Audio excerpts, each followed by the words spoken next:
ایک کا نام اعمال اس کے ہاتھ میں دے دیا جائے گا۔ ہر شخص اپنے اعمال کھولے گا، سب سے پہلے دیکھے گا دنیا میں نے کیا کیا کیا۔ اب یہاں روایت کہتی ہے،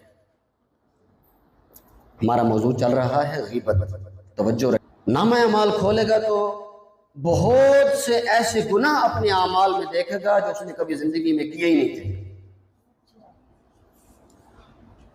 پریشان، خدا بندہ کبھی زندگی میں نے چوری نہیں کی تھی، یہ گناہ میرے ذمہ کیسے آ گیا، میرے کھاتے میں ڈال دیا۔